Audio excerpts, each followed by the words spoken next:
Hey guys, and welcome back to the channel. For today's review, we're going to be taking a look at something a little different, this time in the form of the Trumpeter Transformers Bumblebee SOUNDWAVE and Ravage model kit. Now, for those of you looking to add one of these to the collection, I'll of course be sure to include a link down in the description box below, and definitely looking forward to checking one of these out. I'm really intrigued to see what the build experience is like, as well as the finished product, as I believe these are roughly only core class in terms of scale, but yet look super detailed. As we take a look here along the side of the box, these are some of the Decepticons that they've either made or plan to make. Definitely looking forward to their versions of Shatter and Dropkick. And here along this side, we get some pretty nifty product shots of Soundwave, who actually looks awesome. So I'm going to go ahead, build this, tell you guys what I think of the build, and then we'll review the final product.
And so here we have the Trumpeter Transformers Bumblebee Soundwave and Ravage, and these guys are fantastic. There are many things about this particular set which has surprised me, one of them being the build quality. The build quality on these figures has got to be some of the best that I've ever seen or felt for an actual model kit. Definitely a lot better than some of those DMK Transformers that came out a few years back, and maybe even slightly better than the YOLO Park Optimus that I reviewed a few months back. And in terms of actually assembling these guys, it's a complete walk in the park. It's just such a fun and enjoyable experience, and I'd say would take you no longer than 30 to 45 minutes. Now, as far as accessories go, Soundwave does include a display base, which simply does just peg here into the back. Thought this was a pretty sweet touch. It has been designed and based upon the Cybertronian battlefield that we see in the opening sequence of Bumblebee. We do get a Decepticon logo here at the front, although if you wanted to, you could switch it out here with an Autobot logo, and I do believe these are interlocking with some of their previous characters, so definitely a nice touch. We also do get included a transformed version of Ravage in the cassette mode, I guess,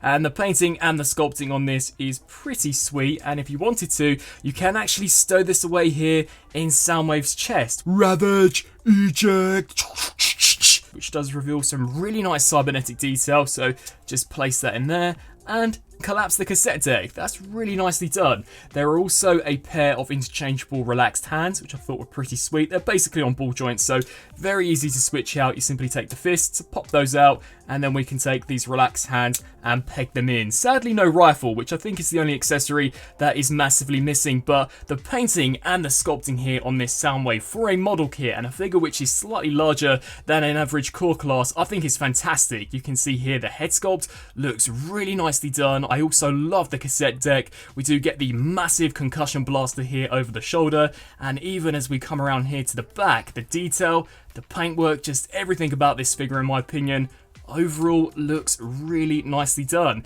Now, articulation wise, he does have a ball joint here at the head which can rotate the full 360, hinge up and down. We do get a ball joint here at the blaster, so this can rotate up and down, hinge as well. A hinge joint here at the shoulder, as well as ball joints for the shoulders, which allow for a fantastic range. That's really cool. They can hinge out to the sides, bicep rotation, 90 there at the elbow, a full rotation here at the wrist, as well as a hinge joint in the middle of the torso. The cassette buttons do also hinge out to the sides to allow for a fantastic kick going forward, so that's really cool. They can also kick back roughly to that far, hinge out to the side, full rotation at the thigh, slightly past 90 here on a double joint at the knee, which I thought was really nicely done. And finally for the foot, not only can these pivot forwards and backwards and side to side, but they can also rotate left to right. So in all, a very nicely done version of Soundwave, and you'll see roughly how he scales with some of those core offerings in just a second. But we still have Ravage to take a look at, which in himself really does look fantastic. I also think the painting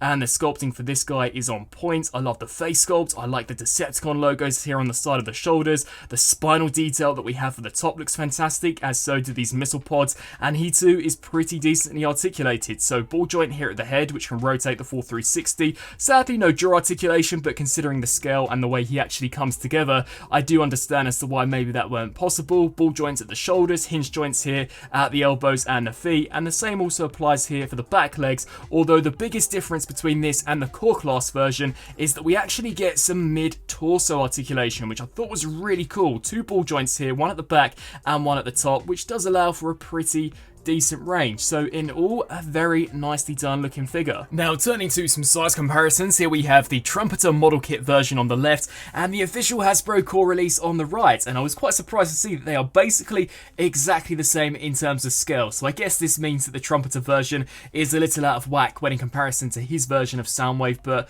overall, a very nicely detailed figure, just as detailed if not a little more when in comparison to the Hasbro offering. So I thought that was pretty sweet. Here is Soundwave compared alongside a core class Shockwave, so maybe slightly too big when in comparison to this guy, but I think it could work. This is a really nice scale if you just want a slightly more concise collection, and in terms of a deluxe comparison, here he is alongside the Studio Series Brawn, so I'd say roughly eye to eye in terms of scale, but obviously this guy feels way weightier when in comparison to this Trumpeter model kit. And finally, here we have him alongside the Studio Series Voyager Soundwave, who I'm slightly jealous actually has a rifle when in comparison here to our new Trumpeter model kit version. And so, some final thoughts for the Trumpeter, Transformers Bumblebee, Soundwave and Ravage model kit. In all, I think this is a fantastic set. I'm pleasantly surprised. I wasn't expecting the build quality for these figures to be all that, especially considering that they are much smaller, and in the past, from some of my past experience of handling model kits, the plastic never really appears